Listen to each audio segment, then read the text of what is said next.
പുറപ്പാട് പുസ്തകം അധ്യായം 16.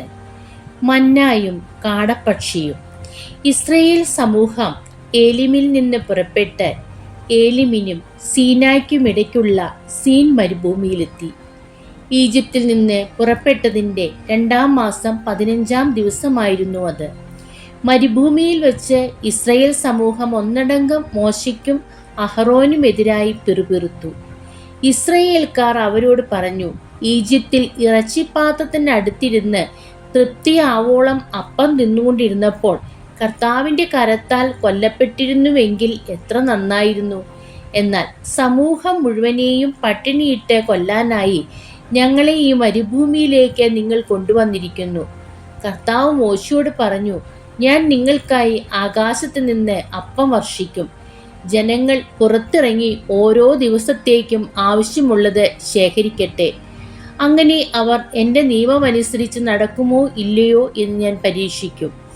6-ാം ദിവസം നിങ്ങൾ ശേഖരിക്കുന്നത് അകത്തു കൊണ്ടുവന്ന് ഒരുക്കി വയ്ക്കുമ്പോൾ അത് ദിനം പ്രതി ശേഖരിക്കുന്നതിൻ്റെ ഇരട്ടി ഉണ്ടായിരിക്കും.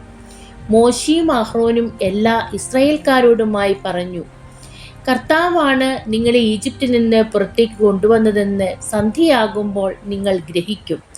പ്രഭാതമാകുമ്പോൾ നിങ്ങൾ കർത്താവിൻ്റെ മഹത്വം ദർശിക്കും. കാരണം തനിക്കെതിരായ നിങ്ങളുടെ പിറുപിറുപ്പുകൾ കർത്താവ് കേട്ടിരിക്കുന്നു.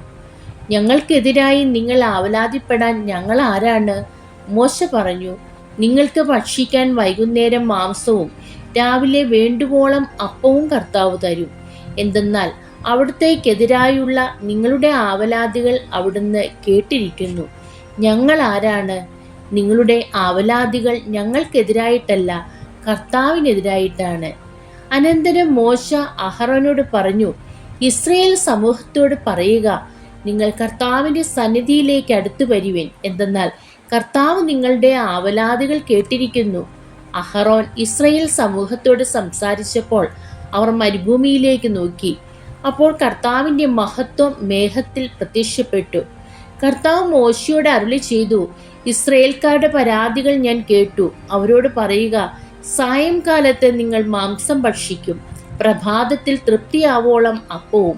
കർത്താവായ ഞാനാണ് നിങ്ങളുടെ ദൈവമെന്ന് അപ്പോൾ നിങ്ങൾ മനസ്സിലാക്കും. വൈകുന്നേരമായപ്പോൾ കാടപ്പക്ഷികൾ വന്ന് പാളയം മൂടി. രാവിലെ പാളയത്തിനു ചുറ്റും മഞ്ഞു വീണ് കിടന്നിരുന്നു. മഞ്ഞുരുകിയപ്പോൾ മരുഭൂമിയുടെ ഉപരിതലത്തിൽ പൊടിമഞ്ഞു പോലെ വെളുത്ത് ഉരുണ്ട് ലോലമായ ഒരു വസ്തു കാണപ്പെട്ടു. ഇസ്രായേൽക്കാർ ഇത് കണ്ടപ്പോൾ പരസ്പരം ചോദിച്ചു, ഇതെന്താണ്? അതെന്താണെന്ന് അവർ അറിഞ്ഞിരുന്നില്ല. അപ്പോൾ മോശ അവരോട് പറഞ്ഞു, കർത്താവ് നിങ്ങൾക്ക് ഭക്ഷണമായി തന്നിരിക്കുന്ന അപ്പമാണിത്.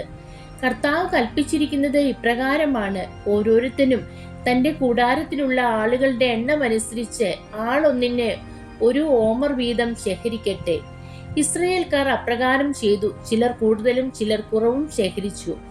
പിന്നീട് ഓമർ കൊണ്ട് അളന്നു നോക്കിയപ്പോൾ കൂടുതൽ ശേഖരിച്ചവർക്ക് കൂടുതലോ കുറവ് ശേഖരിച്ചവർക്ക് കുറവോ ഉണ്ടായിരുന്നില്ല. ഓരോരുത്തരും ശേഖരിച്ചത് അവന് ഭക്ഷിക്കാൻ മാത്രമുണ്ടായിരുന്നു. മോശ അവരോട് പറഞ്ഞു, ആരും അതിൽ നിന്ന് അല്പം പോലും പ്രഭാതത്തിലേക്ക് നീക്കിവെക്കരുത്. എന്നാൽ അവർ മോശയെ അനുസരിച്ചില്ല. ചിലർ അതിൽ നിന്നും ഒരു ഭാഗം പ്രഭാതത്തിലേക്ക് നീക്കിവെച്ചു. അത് പുഴുത്ത് മോശമായി. മോശ അവരോട് കോപിച്ചു. പ്രഭാതം തോറും ഓരോരുത്തരും തങ്ങൾക്ക് ഭക്ഷിക്കാവുന്നിടത്തോളം ശേഖരിച്ചു കൊണ്ടിരുന്നു. ബാക്കിയുള്ളത് സൂര്യൻ ഉദിച്ചുയരുമ്പോൾ ഉരുകിപ്പോയിരുന്നു. 6-ാം ദിവസം ഒരാൾക്ക് 2 ഓമർ വീതം ഇരട്ടിയായി അപ്പം അവർ ശേഖരിച്ചു. സമൂഹ നേതാക്കൾ വന്ന് വിവരം മോശയെ അറിയിച്ചു. അപ്പോൾ അവൻ അവരോട് പറഞ്ഞു, കർത്താവിൻ്റെ കൽപ്പനയാണിത്.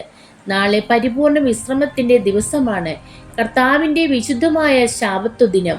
വേണ്ടത്ര അപ്പം ഇന്ന് ചുട്ടെടുക്കുവിൻ, വേവിക്കേണ്ടത് വേവിക്കുകയും ചെയ്യുവിൻ, ബാക്കി വരുന്നത് അടുത്ത പ്രഭാതത്തിലേക്ക് സൂക്ഷിക്കുവിൻ. മോശ കൽപ്പിച്ചതുപോലെ മിച്ചം വന്നത് അവർ പ്രഭാതത്തിലേക്ക് മാറ്റിവെച്ചു. അത് ചീത്തയായി പോയില്ല, അതിൽ പുഴുക്കൾ ഉണ്ടായതുമില്ല. മോശ പറഞ്ഞു, ഇന്ന് കർത്താവിൻ്റെ വിശ്രമദിനമാകിയാൽ നിങ്ങൾ അത് ഭക്ഷിച്ചുകൊള്ളുവിൻ. പാളയത്തിന് വെളിയിൽ ഇന്ന് അപ്പം കാണുകയില്ല. 6 ദിവസം നിങ്ങൾ അത് ശേഖരിക്കണം. 7-ാം ദിവസം സാബത്താകിയാൽ അതുണ്ടായിരിക്കുകയില്ല. ഏഴാം ദിവസം ജനങ്ങളിൽ ചിലർ അപ്പം ശേഖരിക്കാനായി പുറത്തിറങ്ങി. എന്നാൽ ഒന്നും കണ്ടില്ല. അപ്പോൾ കർത്താവ് മോശയോട് ചോദിച്ചു, നിങ്ങൾ എത്രനാൾ എൻ്റെ കൽപ്പനകളും നിയമങ്ങളും പാലിക്കാതിരിക്കും?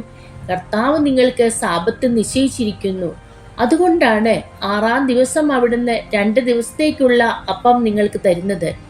ഏഴാം ദിവസം ഓരോരുത്തരും തൻ്റെ വസതിയിൽ തന്നെ കഴിയട്ടെ, ആരും പുറത്തു പോകരുത്. അതനുസരിച്ച് ഏഴാം ദിവസം ജനം വിശ്രമിച്ചു. ഇസ്രയേൽക്കാർ അതിന് മന്ന എന്ന് പേര് നൽകി. അത് കൊത്തമ്പാലരി പോലെയായിരുന്നു, വെളുത്തതും തേൻ ചേർത്ത അപ്പത്തിന്റെ രുചിയുള്ളതുമായിരുന്നു.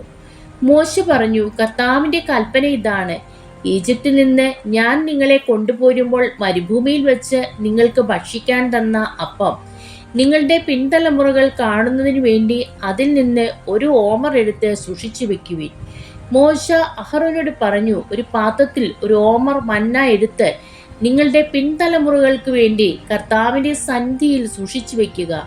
കർത്താവ് മോശയോട് കൽപ്പിച്ചതുപോലെ അഹറോൻ അത് സാക്ഷ്യപേടകത്തിന് മുൻപിൽ സൂക്ഷിച്ചു വെച്ചു. ഇസ്രയേൽക്കാർ മനുഷ്യവാസമുള്ള സ്ഥലത്ത് എത്തുന്നതുവരെ 40 വർഷത്തേക്ക് മന്ന ഭക്ഷിച്ചു. കനാൻ ദേശത്തിന്റെ അതിർത്തിയിലെത്തുന്നതുവരെ മന്നയാണ് അവർ ഭക്ഷിച്ചത്. ഒരു ഓമർ ഒരു ഏഫായുടെ 10 ദൈവമേ, സ്തുതി അങ്ങേക്ക് യോഗ്യമാകുന്നു.